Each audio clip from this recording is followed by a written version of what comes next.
ಕಾರ್ಯಕ್ರಮಕ್ಕೆ ಸ್ವಾಗತ. ನಾನು ನಿಮ್ಮ ಆರ್.ಜೆ. ಮಹಾಲಕ್ಷ್ಮಿ. ಸ್ನೇಹಿತರೆ, ಈ ದಿನ ನಮ್ಮೊಟ್ಟಿಗೆ ಸಾವಿತ್ರಿ ರಂಗನಾಥ್ ಮೇಡಮ್ ಅವರು ಇದ್ದಾರೆ. ಉಪನ್ಯಾಸಕಿಯಾಗಿ ಕಾರ್ಯನಿರ್ವಹಿಸಿ ನಿವೃತ್ತಿಯ ನಂತರ ಬರವಣಿಗೆಯಲ್ಲಿ ತಮ್ಮನ್ನು ತಾವು ತೊಡಗಿಸಿಕೊಂಡಿದ್ದಾರೆ. ಗರಿಗೆದರಿದ ನೆನಪು ಅನ್ನುವಂತಹ ಪ್ರಥಮ ಪ್ರವಾಸ ಕಥನವನ್ನ ತುಂಬಾ ಚೆನ್ನಾಗಿ ಬರೆದಿದ್ದಾರೆ ಸ್ನೇಹಿತರೆ. ಅದರೊಟ್ಟಿಗೆ ಅದರ ಪರಿಚಯವನ್ನ ಕೂಡ ಮಾಡ್ತಾ ಇದ್ದಾರೆ. ಗರಿಗೆದರಿದ ನೆನಪು ಪುಸ್ತಕವನ್ನ ಯಾಕೆ ಓದಬೇಕು, ಆ ಪುಸ್ತಕದಲ್ಲಿ ನಮಗೆ ಏನೆಲ್ಲ ಸಿಗತ್ತೆ ಮಾಹಿತಿ ಅನ್ನೋದನ್ನ ತಿಳಿಸ್ತಾ ಇದ್ರು. ಇವರು ಸಿಂಗಾಪುರ, ಮಲೇಷಿಯಾ, ಬ್ಯಾಂಕಾಕ್, ಇಂಡೋನೇಷಿಯಾ ಜೊತೆಗೆ ಜಪಾನ್ ದೇಶಗಳನ್ನ ಸುತ್ತಿದ್ದಾರೆ. ಅಲ್ಲಿ ಏನಿದೆ ಏನಿಲ್ಲ, ಯಾಕೆ ಇಷ್ಟ ಆಗ್ತವೆ ಆ ದೇಶಗಳು ಅನ್ನೋದ್ರ ಬಗ್ಗೆ ತುಂಬಾ ಚೆನ್ನಾಗಿ ತಿಳಿಸ್ತಾ ಇದ್ರು. ಇದೇ ವಿಷಯನ ಮುಂದುವರ್ಸ್ಕೊಳ್ತಾ ಹೋಗೋಣ. ಕಾರ್ಯಕ್ರಮವನ್ನು ಮುಂದುವರಿಸ್ತಾ ಸಾವಿತ್ರಿ ರಂಗನಾಥ್ ಮೇಡಮ್ ಅವರೊಟ್ಟಿಗೆ ಮತ್ತಷ್ಟು ವಿಷಯಗಳನ್ನ ತಿಳಿಯೋಣ. ಎಸ್ ಮೇಡಮ್, ಒಂದು ಮಾತು ನೆನಪಾಗತ್ತೆ ನಿಮ್ಮ ಮಾತು ಕೇಳ್ತಾ ಇದ್ರೆ, ದೇಶ ಸುತ್ತಿ ನೋಡು ಕೋಶ ಓದಿ ನೋಡು ಅಂತ. ನೀವು ದೇಶನೂ ಸುತ್ತಿದ್ದೀರಿ, ಕೋಶನೂ ಓದಿದ್ದೀರಿ. ಇದೇ ವಿಷಯನ ಮುಂದುವರ್ಸ್ಕೊಳ್ತಾ ಹೋದ್ರೆ ಸಾವಿತ್ರಿ ಮೇಡಮ್, ಇಲ್ಲಿವರೆಗೆ ನೀವು ಹೋಗಿರೋ ಸ್ಥಳಗಳಲ್ಲಿ ನಿಮ್ಗೆ ತುಂಬಾ ಇಷ್ಟವಾದಂತ ಸ್ಥಳ, ನಿಮ್ಮ ಮನಸ್ಸಿಗೆ ಖುಷಿ ಕೊಟ್ಟಂತ ಸ್ಥಳ ಯಾವುದು ಮ್ಯಾಮ್? ನಿಮ್ಮ ಪ್ರಶ್ನೆ ತುಂಬಾ ಕಷ್ಟ ಆಗಿದೆ ಮೇಡಮ್. ಯಾಕಂದ್ರೆ ನಾನು ಪ್ರವಾಸ ಮಾಡಿರೋ ಒಂದೊಂದು ಸ್ಥಳವೂ ಅಮೋಘ, ಅದ್ಭುತ. ನಿಜ ನಿಜ. ಹಾಗಾಗಿ ಸೆಲೆಕ್ಟ್ ಮಾಡಿ ಹೇಳಲೇಬೇಕು ಅಂದ್ರು ಒಂದನ್ನ ಹೇಳೋಕೆ ಖಂಡಿತ ಸಾಧ್ಯ ಇಲ್ಲ. ಹೌದು. ವಿದೇಶ ಪ್ರವಾಸದ 5 ಸ್ಥಳಗಳು ಅತ್ಯದ್ಭುತವಾಗಿವೆ. ಭಾರತದಲ್ಲಿ ಬೇಕಾದ್ರೆ ಸ್ಟೇಟ್ ವೈಸ್ ಹೇಳೋದಾದ್ರೆ ತಮಿಳುನಾಡು, ಮಧ್ಯಪ್ರದೇಶ, ಗುಜರಾತು ಎಲ್ಲವೂ ಅತ್ಯುತ್ತಮ. ಅದರಲ್ಲಿ ಕೆಲವು ಸ್ಥಳಗಳನ್ನ ನಿಮಗೆ ಹೇಳ್ಬೇಕು ಅಂದ್ರೆ ಆಯ್ಕೆ ಮಾಡ್ಕೊಂಡು ಹೇಳ್ತೀನಿ. ಖಂಡಿತ ಮೇಡಮ್, ಖಂಡಿತ ತಿಳಿಸಿ. ವಿದೇಶ ಪ್ರವಾಸದ ಮೊದಲೇ ಹೇಳ ಅಥವಾ ಸ್ವದೇಶದ? ನಮಗೆ ಎರಡು ತಿಳ್ಕೊಳ್ಳೋ ಕುತೂಹಲ ತುಂಬಾನೇ ಇದೆ. ವಿದೇಶದಿಂದಾನೇ ಬಂದ್ಬಿಡೋಣ. ಆಯ್ತು. ವಿದೇಶ ಪ್ರವಾಸದಲ್ಲಿ ಎಲ್ಲವೂ ಅದ್ಭುತ ಆದ್ರೂ ಅದರಲ್ಲಿ ನಮ್ಗೆ ತುಂಬಾ ಹೆಚ್ಚು ನನ್ನ ಮನಸ್ಸಿಗೆ ನಾಟಿದ್ದು ಅಂತ ಹೇಳಿದ್ರೆ ಜಪಾನ್ ಅಂತ ಹೇಳ್ಬೋದು. ಓಕೆ. ಮಲೇಷ್ಯಾ, ಸಿಂಗಪೂರು ಈ ದೇಶಗಳೆಲ್ಲ ವೈಭವದಿಂದ ಇದೆ. ಪ್ರವಾಸಿಗರ ಅತ್ಯಂತ ಆಕರ್ಷಣೀಯ ಕೇಂದ್ರಗಳು, ಅದರಲ್ಲಿ ಅನುಮಾನ ಇಲ್ಲ. ಆದ್ರೆ ಒಂದು ಶಿಸ್ತು, ಒಂದು ನಡವಳಿಕೆ ಏನಿದೆಯಲ್ಲ, ಆ ವಿಷಯದಲ್ಲಿ ನನಗೆ ಜಪಾನು ನನಗೆ ನನ್ನ ಮನಸ್ಸನ್ನ ತುಂಬಾ ನಾಟಿತು. ಹಾಗಾಗಿ ನಾನು ಅದ್ರ ಬಗ್ಗೆ ನಾನು ಹೇಳಬೇಕು. ಆ ವಿಷಯನ ನಾನು ಹೇಳ್ತೀನಿ. ಖಂಡಿತ. ನಾ ಕಂಡ ದಿಗ್ಭ್ರಮೆಯ ನಗರ ಟೋಕಿಯೋ ಅಂತ ನಾನು ಬಂದಿದ್ದೀನಿ ನಿಮಗೆ ಈ ಪುಸ್ತಕದಲ್ಲಿ. ಅದರಲ್ಲಿ ಕೆಲವು ಅಂಶಗಳನ್ನ ತಿಳಿಸ್ತೀನಿ. ಮಲೇಷ್ಯಾದಲ್ಲಿ ಮಗಳ ಮನೆಯಲ್ಲಿದ್ದಾಗ ಮನದಾಳದಲ್ಲಿ ಹುದುಗಿದ್ದ ಜಪಾನ್ ಪ್ರವಾಸದ ಕನಸು ನನಸಾಯಿತು. ಅಲ್ಲಿ 7 ದಿನಗಳ ಜಪಾನ್ ಪ್ರವಾಸ, ಅಲ್ಲೇ ಮನೆ ಮಾಡಿಕೊಂಡು ಮಾಡಿದ್ದು ನಿಜವಾಗ್ಲೂ ಅಪೂರ್ವವಾದ ಅನುಭವ. ನಾವು ಅಲ್ಲಿಯ ಜನರೊಡನೆ ಬೆರೆತು ಅಲ್ಲಿಯ ಜನಜೀವನ ಹೇಗಿದೆ ಅನ್ನೋದನ್ನು ನಾವು ನೋಡ್ಲೇಬೇಕು ಅನ್ನೋ ದೃಷ್ಟಿಯಿಂದ ನಾವು ಮನೇನೆ ಮಾಡ್ಕೊಂಡಿದ್ವಿ. ಹಾಗಾಗಿ ನಾವು ಅಂದ್ರೆ ಅಲ್ಲಿ ಅವ್ರ ಜೊತೆ ನಾವು ಒಂದು ಸ್ವಲ್ಪ ಮಟ್ಟಿಗೆ ಬೆರೆಯೋದಕ್ಕೆ ಸಾಧ್ಯ ಆಗುತ್ತೆ. ನಾವು ಟ್ರಾವೆಲ್ಸ್ ಅಲ್ಲಿ ಹೋದ್ರೆ ಏನಾಗುತ್ತೆ ಅಂದ್ರೆ ಅವರು ನೇರವಾಗಿ ಆ ಸ್ಪಾಟಿಗೆ ಕರ್ಕೊಂಡು ಹೋಗಿ ಅದನ್ನ ತೋರಿಸ್ಬಿಟ್ಟು ನಮ್ಗೆ ವ್ಯಾನ್ ಹತ್ತಿಸ್ಕೊಂಡು ಕರ್ಕೊಂಡು ಹೋಗ್ಬಿಡ್ತಾರೆ. ಸ್ಥಳೀಯರೊಂದಿಗೆ ನಾವು ಬೆರೆಯೋದಕ್ಕೆ ಸಾಧ್ಯ ಆಗೋದಿಲ್ಲ. ಮೊದಲು ಸ್ಥಳದ ಬಗ್ಗೆ ತಿಳಿಸಿ ನಂತರ ನನ್ನ ಅನುಭವನ ಹಂಚ್ಕೊಡ್ತೀನಿ. 6852 ದ್ವೀಪಗಳ ಸಮೂಹವಾಗಿದ್ದು ಸಾರ್ವಭೌಮ ದ್ವೀಪ ಅನಿಸ್ಕೊಂಡ್ರು ಜಪಾನ್ ಚರಿತ್ರೆ ವಿಸ್ಮಯಕಾರಿ. ಈಗಲೂ 40 ಸಕ್ರಿಯ ಜ್ವಾಲಾಮುಖಿಗಳಿದ್ದು ವರ್ಷಕ್ಕೆ ಅಂದಾಜು 1000 ಭೂಕಂಪಗಳನ್ನು ಹೊಂದುವ ಪ್ರದೇಶ ಆಗಿದೆ. ವಿಸ್ತಾರ ಕೇವಲ 377.944 ಚದರ ಮೀಟರ್ ಅಷ್ಟೇ. ಜರ್ಮನಿ ಸ್ವಿಟ್ಜರ್ಲ್ಯಾಂಡ್ಗೆ ಸಮ ಅಥವಾ ಕ್ಯಾಲಿಫೋರ್ನಿಯಾಕ್ಕಿಂತಲೂ ಕಡಿಮೆ. ಮೂರ್ತಿ ಚಿಕ್ಕದಾದ್ರೂ ಕೀರ್ತಿ ದೊಡ್ಡದು. ವಿಸ್ಮಯಕಾರಿ ಜಪಾನ್ನ ರಾಜಧಾನಿ ಟೋಕಿಯೋ. ಅದು 47 ರಾಜ್ಯಗಳಲ್ಲಿ ಒಂದಾಗಿದೆ. ಮುಖ್ಯ ದ್ವೀಪ ಹೊನ್ಶುವಿನ ಆಗ್ನೇಯದಲ್ಲಿ ಕಾಂಟೋ ಪ್ರದೇಶದಲ್ಲಿದೆ ಈ ಟೋಕಿಯೋ. ಕಾಂಟೋ ಅಂದ್ರೆ ಯಾವುದೇ ರೀತಿಯ ಭೂಕಂಪದ ಅನುಭವವನ್ನು ಮೊದಲು ಪಡೆಯುವ ಪ್ರದೇಶ ಎಂದರ್ಥ. ನೋಡಿ, ಅದಕ್ಕೆ ಅಷ್ಟು ಭೂಕಂಪಗಳನ್ನ ನಾವು ನೋಡೋದು. ಈಗ ನನ್ನ ವೈಯಕ್ತಿಕ ಅನುಭವಕ್ಕೆ ಬರೋಣ. ಮಲೇಷ್ಯಾದಿಂದ ಟೋಕಿಯೋಗೆ ವಿಮಾನದಲ್ಲಿ 6 ಗಂಟೆಗಳ ಪ್ರಯಾಣ. ನಾನು ನನ್ನ ಪತಿ, ಮಗಳು, ಅಳಿಯ, 1 ವರ್ಷದ ಮೊಮ್ಮಗನೊಂದಿಗೆ ಜಪಾನ್ ಪ್ರವಾಸಕ್ಕೆ ಹೊರಟುವ. ನನ್ನ ಮಹದಾಸೆ ಜಪಾನ್ ಪ್ರವಾಸಿ ತಾಣಗಳ ವೀಕ್ಷಣೆ ಅಷ್ಟೇ ಆಗಿರದೆ ಅಲ್ಲಿಯ ಜನರ ಜೊತೆ ಬೆರೆತು ಅಲ್ಲಿಯ ನೈಜ ಸ್ಥಿತಿಯನ್ನು ಸ್ವಲ್ಪ ಮಟ್ಟಿಗಾದರೂ ಅರಿಯೋದಾಗಿತ್ತು. ಹಾಗಾಗಿ ನಾವು ಟೈಟೋದಲ್ಲಿ ಅಪಾರ್ಟ್ಮೆಂಟ್ ಒಂದರಲ್ಲಿ ಮನೆಯನ್ನ ಆನ್ಲೈನಲ್ಲೇ ಬಾಡಿಗೆ ಪಡೆದಿದ್ವು. ಹಾಗಾಗಿ ಮನೆ ಹುಡುಕೋದ್ರಿಂದಲೇ ವಿಶೇಷತೆಗಳು ಆರಂಭವಾದವು. ನಾವು ಬೇರೆ ಕಡೆ ನೇರವಾಗಿ ಸ್ಥಳಕ್ಕೆ ಹೋಗಿ ಅಲ್ಲಿನ ಸ್ವಾಗತ ಕಾರ್ಯದಿಂದ ಬೀಗದ ಕೈ ಪಡೆಯೋ ವ್ಯವಸ್ಥೆ ಇಲ್ಲಿದಲ್ಲ. ಬೇರೆ ಕಡೆ ಎಲ್ಲ ಡೈರೆಕ್ಟ್ ಆಗಿ ನಾವು ಲಾಡ್ಜಿಗೆ ಹೋಗಿ ಬೀಗ ತಕೊಂಡು ಹೋಗ್ಬಿಡ್ತೀವಿ ಒಳಗಡೆ. ಅದು ಇಲ್ಲ, ಆ ಥರ ಅಲ್ಲ. ಮನೆಯ ಬಳಿ ನಮ್ಮನ್ನು ಸ್ವಾಗತಿಸಲು ಯಾರೂ ಇರುವುದಿಲ್ಲ. ನಿಧಿ ಹುಡುಕಾಟದಂತೆ, ಟ್ರೆಷರ್ ಹಂಟ್. ಅದಕ್ಕೆ ಬದಲಾಗಿ ವಿಮಾನ ನಿಲ್ದಾಣದಲ್ಲಿ ಇಳಿಯುತ್ತಿದ್ದಂತೆ ಮನೆ ತಲುಪೋದಕ್ಕೆ ರೈಲು ಮಾರ್ಗ, ಬಸ್ಸು ಅಥವಾ ಕಾರು ಮಾರ್ಗ, ಕಾಲ್ದಾರಿ ಯಾವುದೇ ರೀತಿಯಲ್ಲಿ ತಲುಪಬಹುದಾದ ಮಾರ್ಗಸೂಚಿಗಳನ್ನ ನಮ್ಗೆ ಇಂಟರ್ನೆಟ್ ಅಲ್ಲೇ ಕಳಿಸಿರ್ತಾರೆ. ಅದನ್ನ ನೋಡ್ಕೊಂಡು ಬರೋದಿದೆಯಲ್ಲ ಕಷ್ಟ. ಎಲ್ಲೂ ಯಾರು ಏನೂ ಹೇಳೋದಿಲ್ಲ. ನಾವು ಆ ಪ್ರಿಂಟ್ಔಟ್ಗಳನ್ನ ಇಟ್ಕೊಂಡ್ಬಿಟ್ಟು ಪ್ರತಿಯೊಂದು ನೋಡ್ಕೊಂಡೇ ಬರ್ಬೇಕು. ನಾವು ಅದರ ಪ್ರಿಂಟ್ಔಟ್ಗಳನ್ನ ಇಟ್ಕೊಂಡು ರಾತ್ರಿ 12 ಗಂಟೆಗೆ ಮನೆ ತಲುಪಿದ್ವಿ. ಈಗ ಬೀಗದ ಕೈ ಪಡೆಯೋ ಸರ್ಕಸ್. ಅಪಾರ್ಟ್ಮೆಂಟ್ ಮುಖ್ಯ ದ್ವಾರ ಮಾತ್ರ ಸುಲಭವಾಗಿ ತೆರೆಯಿತು. ನಂತರ ಅಲ್ಲಿ ಒಂದು ಕೌಂಟರ್ ನಲ್ಲಿ ಎಡಕ್ಕೆ 2 ಸಾರಿ, ಬಲಕ್ಕೆ 3 ಸಾರಿ, ನೇರಕ್ಕೆ, ಹೀಗೆ ಎಲ್ಲಾ ಕಡೆ ಮಾರ್ಗಸೂಚಿಯನ್ನ ನೋಡಿ ನಿಧಿ ಹುಡುಕಾಟದಂತೆ ಮಾಡಿದ ಮೇಲೆ ಅಬ್ಬಾ, ಬೀಗದ ಕೈ ನಮ್ಮ ಅಳಿಯಂದ್ರಿಗೆ ದೊರೆಯಿತು. ಅಂತ ಸಿಕ್ತು. ಬೀಗದ ಕೈ ಸಿಗೋ ತನಕ ಎಲ್ರಿಗೂ ಆತಂಕ. ಯಾಕಂದ್ರೆ ಕೈಯಲ್ಲಿ ಮಗು, ಕೇಳಲು ಯಾರೂ ಇಲ್ಲ, ಮಧ್ಯರಾತ್ರಿ ಬೇರೆ, ಫೋನ್ ಯಾವಾಗಾದ್ರೆ ಆವಾಗ ಮಾಡೋ ಹಾಗಿಲ್ಲ, ಗಲಾಟೆ ಮಾಡೋ ಹಾಗಿಲ್ಲ, ನಾವು ಅಸಭ್ಯರಾಗ್ತೇವೆ. ಹಾಗಾಗಿ ಆತಂಕ ಇದ್ರು ಎಲ್ರೂ ಮೌನವಾಗಿದ್ವು. ನಮ್ಮ ಅಳಿಯಂದ್ರಿಗೆ ಎಲ್ಲಾ ತಿಳಿದಿದ್ರು.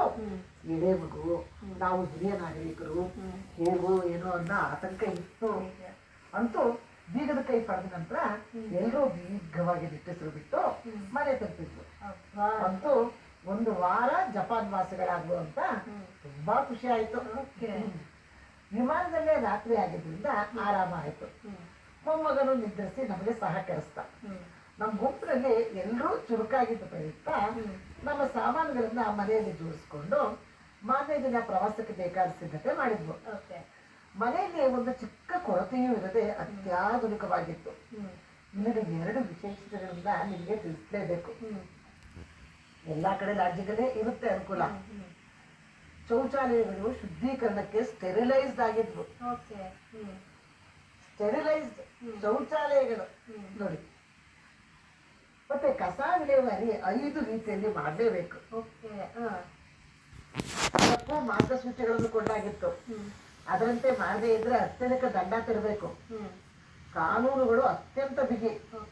ನಾವು ಪ್ರತಿದಿನ ಬೆಳಿಗ್ಗೆ 7ಕ್ಕೆ ಮನೆಯಿಂದ ಹೊರಟ್ರೆ ರಾತ್ರಿ 9ರಿಂದ 10 ಗಂಟೆ ಒಳಗೆ ಬರ್ತಿದ್ವು. ಅಲ್ಲಿ ಸಸ್ಯಾಹಾರ ದೊರೆಯೋದು ಸ್ವಲ್ಪ ಕಷ್ಟ.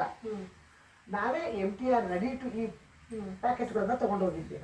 ಹಾಗಾಗಿ ನಾವೇ ಬ್ರೇಕ್ಫಾಸ್ಟ್ ನ ಸಿದ್ಧಪಡಿಸಿ ತಿಂದು ಹೊರಟು ಬಾಕ್ಸ್ ಸ್ವಲ್ಪ ಹಾಕೊಂಡು ಹೋಗ್ತಾ ಇದ್ವಿ. ಹಾಲು ಮೊಸರು ಅಲ್ಲೇ 7-Eleven ನಲ್ಲಿ ಸಿಗ್ತಾ ಇತ್ತು. ಮಿನಿ ಮಾರ್ಟ್ಗಳಲ್ಲಿ ಅದನ್ನು ತಂದು ಬಳಸ್ತಾ ಇದ್ವಿ. ಬೆಳಗ್ಗೆ ತಿಂಡಿ ಕಾಫಿ ಸೇವಿಸಿ ಮಧ್ಯಾಹ್ನಕ್ಕೂ ಪ್ಯಾಕ್ ಮಾಡಿಕೊಂಡು ಮಗುವನ್ನು ಸಿದ್ಧಪಡಿಸಿ ಮಗುವನ್ನು ಸ್ಟ್ರೋಲರ್ ನಲ್ಲಿ ಕೂರಿಸ್ಕೊಂಡು ಎಲ್ಲರೂ ಜಪಾನಿಯರಷ್ಟೇ ಚುರುಕಾಗಿ ಅತ್ಯಂತ ಉತ್ಸಾಹದಿಂದ ಪಕ್ಕದಲ್ಲೇ ಇದ್ದ ಹಿರಿಯ ರೈಲ್ವೆ ನಿಲ್ದಾಣಕ್ಕೆ ಹೋದ್ವು. ಏನಂದ್ರೆ ಟೋಕಿಯೋ ರೈಲ್ವೆ ನಿಲ್ದಾಣದ ಬಗ್ಗೆ ಹೇಳಲೇಬೇಕು. ಅಲ್ಲಿ ಆರೋ ಮಾರ್ಕು, ಸಿಗ್ನಲ್ಸು, ಫ್ಲೋರ್ ಮೇಲೆ ಯೆಲ್ಲೋ, ರೆಡ್, ಗ್ರೀನ್ ಹೀಗೆ ಕಲರ್ಸ್ ಲೈನ್ಗಳು ಉದ್ದಕ್ಕೂ ನೆಲದ ಮೇಲೆ ಹಾಕೊಂಡು ಹೋಗಿರ್ತಾರೆ. ನಾವು ಬರೀ ಮುಂದಷ್ಟೇ ನೋಡೋ ಹಾಗಿಲ್ಲ. ಕೆಳಗಡೆಗೆ ಈ ಕಡೆ ಗೋಡೆ ಮೇಲೆ ಎಲ್ಲೆಲ್ಲಿ ಲೈನ್ಗಳು ಹಾಕಿರ್ತಾರೆ. ನಮ್ದು ಯಾವ ಲೈನು ಯಾವ ಕಲರ್ ಅಂತ ನೋಡ್ಕೊಂಡ್ಬಿಟ್ಟು ಆ ಸಿಗ್ನಲ್ಗಳು ಅಲ್ಲಿ ನೋಡ್ಕೊಂಡ್ಬಿಟ್ಟು ಹೋಗ್ಬೇಕು ನಾವು. ಆರಾಮಾಗಿ ಏನೋ ಮಾತಾಡ್ಕೊಂಡು ಹಾಡು ಹೇಳ್ಕೊಂಡು ಹೋಗೋಣ ಅವೆಲ್ಲ ಇಲ್ಲ. ಶಿಸ್ತು ನಿಮ್ಮ ಜೀವನ ಪೂರ ಶಿಸ್ತಲ್ಲೇ ಇರ್ಬೇಕು. ರೈತಿರುತ್ತೆ, ಅದನ್ನ ಫಾಲೋ ಮಾಡ್ಬೇಕು. ಟ್ರೈನ್ಗಳು ಒಂದು ಲೈನಲ್ಲ, ಅದರಲ್ಲೂ ಫ್ಲೋರ್ಸ್ 2-3 ಫ್ಲೋರ್ಗಳಲ್ಲಿರುತ್ತೆ ಟ್ರೈನ್ ಓಡಾಟ. ಅಷ್ಟು ಭೂಕಂಪದ ಪ್ರದೇಶ ಅಂತ ಹೇಳ್ತೀವಿ, ಅವ್ರಿಗೆ ಮೊದಲೇ ಗೊತ್ತಿದೆ. ಆದ್ರೂ ಸಹಿತ ಟ್ರೈನ್ಗಳು ಓಡಾಟ ಇಲ್ಲಿ ಹೆಂಗೆ ಫ್ಲೈಓವರ್ಗಳ ಮೇಲೆ ಕೆಳಗೆ ಬಸ್ಸು ಮೇಲೆ ಟ್ರೈನ್ ಹೋಗುತ್ತಲ್ಲ ಹಾಗೆ ಅಲ್ಲಿ ಮೇಲೆ ಒಂದ್ರ ಮೇಲೆ ಫ್ಲೋರ್ಗಳಲ್ಲಿ ಟ್ರೈನ್ ಓಡಾಡುತ್ತೆ. ಏಕಕಾಲದಲ್ಲಿ ಓಡಾಡ್ತಾ ಇರುತ್ತೆ. ನಾವು ಮೇಲಕ್ಕೆ ಹೋಗೋದಕ್ಕೆ ಲಿಫ್ಟ್ ಇರುತ್ತೆ ಎಲ್ಲ ಕಡೆನೂ. ಕೆಳಗಡೆ ಇಳಿಬೇಕು ಅಂದ್ರೆ ಎಲ್ಲೂ ಲಿಫ್ಟ್ ಇರಲ್ಲ, ನಡ್ಕೊಂಡೇ ಹೋಗ್ಬೇಕು. ಬೇಕಂತ ಯಾಕೆಂದ್ರೆ ಆರೋಗ್ಯದ ದೃಷ್ಟಿಯಿಂದ ಮೆಟ್ಲು ಇಳಿಯೋದಕ್ಕೆ ವ್ಯವಸ್ಥೆ ಮಾಡಿರ್ತಾರೆ. ಆದ್ರೆ ಅಶಕ್ತರಿಗೆ ಖಂಡಿತ ಲಿಫ್ಟ್ ಇರುತ್ತೆ, ಆಗಲ್ಲ ಅನ್ನೋರಿಗೆ. ಮತ್ತೆ ಅಸಹಾಯಕರು, ಮಕ್ಕಳಿಗೆ ತುಂಬಾ ಕೇರ್ ಮಾಡ್ತಾರೆ, ಅವರಿಗೆಲ್ಲ ಏನು ತೊಂದರೆ ಇಲ್ಲ. ಆರೋಗ್ಯವಾಗಿದ್ದವರು ಇದು ಒಳ್ಳೇದು ಅನ್ನೋ ದೃಷ್ಟಿ ಮಾಡಿದಾರೆ ಅಷ್ಟೇ. ಯಾರಿಗೂ ಯಾವ ಕಾರಣಕ್ಕೂ ತೊಂದರೆ ಮಾಡೋಲ್ಲ. ನಮ್ಮಲ್ಲಿ ಯಾವುದೇ ಮಾಹಿತಿ ಸರಿಯಾಗಿ ಗೊತ್ತಿಲ್ಲ ಅಂದ್ರು ನಮಗ್ ಗೊತ್ತಿರೋದನ್ನೇ ಹೇಳಿ ಮಿಸ್ಗೈಡ್ ಮಾಡೋದು ಜಾಸ್ತಿ ಅಲ್ವಾ. ನಮ್ಗೆ ಏನ್ ಗೊತ್ತಿರ್ತೋ ಅದನ್ನ ಹೇಳ್ಬಿಡ್ತಾರೆ, ಸರಿನೋ ತಪ್ಪೋ ಅದು ಗೊತ್ತಿಲ್ಲ. ಆದ್ರೆ ಅಲ್ಲಿ ಆ ರೀತಿ ಮಾಡಲ್ಲ. ಅವ್ರಿಗೆ ಗೊತ್ತಿಲ್ಲ ಅಂದ್ರೆ ನನಗೆ ಗೊತ್ತಿಲ್ಲ ಅಂತ ನೇರವಾಗಿ ಹೇಳಿ ಪ್ಲೀಸ್ ಕಾಂಟ್ಯಾಕ್ಟ್ ಎನ್ಕ್ವೈರಿ ಅಂತ ಸಲಹೆ ಕೊಡ್ತಾರೆ. ಇನ್ನು ಸ್ಟೇಷನ್ ಅಲ್ಲಿ ಜನರ ಶಿಸ್ತು ಹೇಗೆ ಅಂದ್ರೆ ಲಕ್ಷಗಟ್ಟಲೆ ಜನ ಇದ್ರೂ ಕೂಡ ಯಾರು ಮಾತೇ ಆಡಲ್ಲ. ಎಲ್ಲರ ಕೈಯಲ್ಲೂ ಒಂದು ಮೊಬೈಲ್ ಇರುತ್ತೆ, ಟಿಪ್ ಟಾಪ್ ಡ್ರೆಸ್ ಮಾಡ್ಕೊಂಡಿರ್ತಾರೆ. ಒಬ್ರನ್ನೊಬ್ರು ಯಾರು ಟಚ್ ಮಾಡಲ್ಲ. ಲಕ್ಷಗಟ್ಟಲೆ ಜನ ಇದ್ರು ಸಹಿತ ಒಬ್ರನ್ನೊಬ್ರು ಟಚ್ ಮಾಡೋದನ್ನ ಪ್ರಶ್ನೆನೇ ಇಲ್ಲ, ಮಾತಾಡಲ್ಲ. ನಾನಂತೂ ಭ್ರಾಂತಲಾಗಿ ನೋಡ್ತಾ ಇದ್ದೆ. 4 ದಿಕ್ಕುಗಳಿಂದ ಜನ ಬರ್ತಾ ಇದ್ರು, ಹೋಗ್ತಾ ಇದ್ರು. ಆದ್ರೆ ಅಲ್ಲಿ ಕೇಳ್ತಾ ಇದ್ದ ಸದ್ದು ಅಂದ್ರೆ ಅವರ ಶೂಗಳ ಟಪ್ ಟಪ್ ಸದ್ದು ಮಾತ್ರ. ಎಷ್ಟು ಆಶ್ಚರ್ಯ ಅಂದ್ರೆ ಅಷ್ಟು ಆಶ್ಚರ್ಯ ಆಗುತ್ತೆ. ಅಂದ್ರೆ ನಾವು ಇರುವೆಗಳ ಸಾಲುಗಳನ್ನ ನಾವು ಯಾವ ರೀತಿ ನೋಡ್ತೀವಲ್ಲ ಆ ಒಂದು ಶಿಸ್ತು ಅವರಲ್ಲಿ.